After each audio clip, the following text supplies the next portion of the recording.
Hey, what is up, friends? My name is McHugh, one of the pastors here on the Cornerstone staff, and it is my joy and honor to share one of my life verses. This verse has been with me probably for the last 5 or 6 years, out of Jeremiah, talking again about trees. And maybe for you, you're like, why are we continuing to talk about trees? Maybe you're getting annoyed with it, maybe you're enjoying it, maybe you're somewhere in between. But I love this imagery of looking at our spiritual lives with the lens of a tree. And it's just so helpful because you can see what area maybe you need to grow in your life through the faith of a tree, and use seasons as an example: fall, spring, winter, summer, like I mentioned in the Psalm 1 reading. But again, today, this passage is so near and dear to my heart. Verses 7 and 8 is my life verse, but to give some context, we'll read verses 5 and 6. And I also wanted to bring in the Message version. So I'll read out of the NRSV, and then also, to use some common day language, I'll read out of the Message translation as well. So let's read together Jeremiah 17, starting in verse 5. We'll read 5 and 6. And then I'll take some time to talk about it, and then we'll go into 7 and 8. So here we go. This is what verse 5 says. Thus says the Lord, cursed are those who trust in mere mortals and make mere flesh their strength, whose hearts turn away from the Lord. They shall be like a shrub in the desert and shall not see when relief comes. They shall live in the parched places of the wilderness, in an uninhabited salt land. All right, so that was the NRSV. Here is the Message version. Cursed is the strong one who depends on mere humans, who thinks he can make it on muscle alone and sets God aside as dead weight. He's like a tumbleweed on the prairie, out of touch with the good earth. He lives rootless and aimless in a land where nothing grows. And being in this series called Rooted, seeing those two words, rootless and aimless. In verses 5 and 6, we see here that this person that decides to live for their own selfish desires is actually one that is not filled with any meaning or purpose, that is walking around this earth aimless.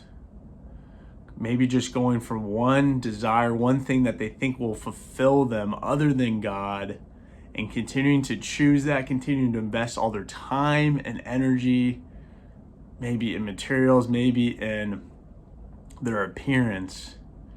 And time again, it's saying here, if those are the things that we want to root ourselves in, we actually become rootless. We actually become aimless. We actually don't have a purpose.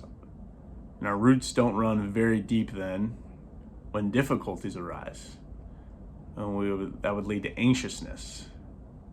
That would lead to insecurities. It would lead to more and more problems.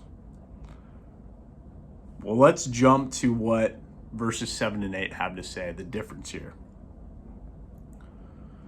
It says, blessed are those who trust in the Lord, whose trust is the Lord. They shall be like a tree planted by water. We've heard this before. Sending out its roots by the stream. It shall not fear when heat comes, and its leaves shall stay green.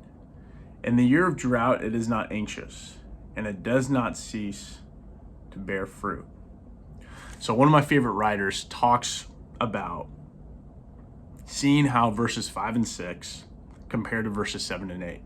We're seeing here this imagery not only in Psalm 1, but you could even relate this imagery to the beginning of Genesis, where you hear about the tree of life and you hear about the tree of knowledge and good and evil, and where the problem that we as humans get into, and what one of my favorite authors and pastors talks about, John Mark Comer, is that we replace God's knowledge of good and evil with our own selfish desires of what we think is good and evil, and also wanting autonomy, also wanting to individualize ourselves from God rather than staying attached to God. And so as verses 5 and 6 are being described, you see this desire to be independent from God. And where we see that switch is in verses 7 and 8, where it's talking about this repetition of trust, deep trust in the knowledge and in the goodness of God. And that only comes from experience. If I were to sit in a chair, I can have belief in the chair that the chair is going to hold me up.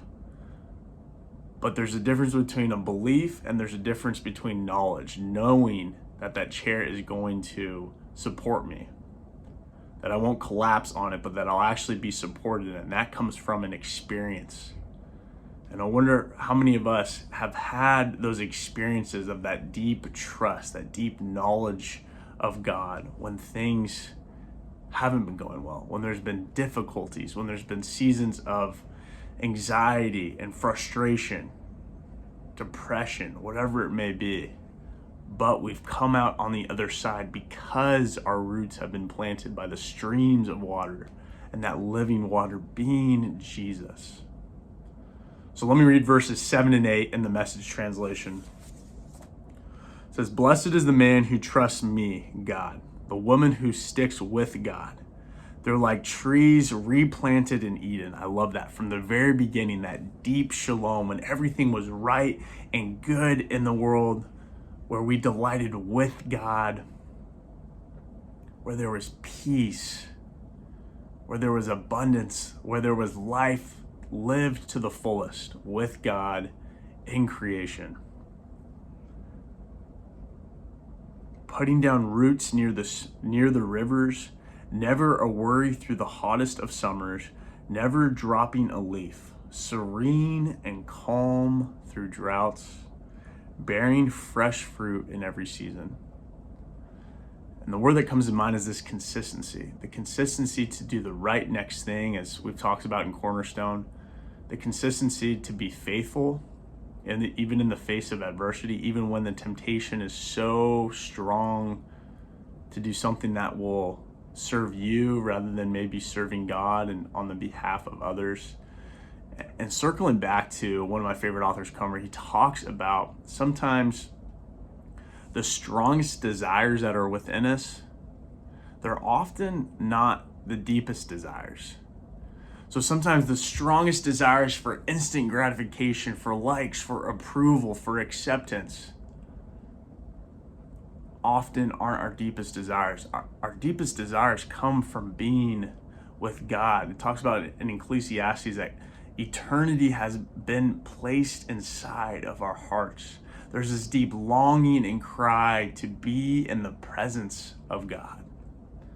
And so for you, this Advent season, as we're looking at, again, this topic of trees, and we're looking at the places where maybe our lives feel like a desert, or they feel like there maybe aren't a lot of roots being established in certain areas of our lives, what would it look like to bring those areas to God and ask for nourishment, ask for maybe to be replanted like it says in Eden, to take up new rhythms and practices that bring you back into the presence of God? I know that this season leads to all kind of hurriedness and busyness. What would it look like to choose to be non-anxious, to choose to be less controlling, and to rest in the abiding presence of God and God alone? Accepting things as they are rather than trying to fix and control maybe everything around you.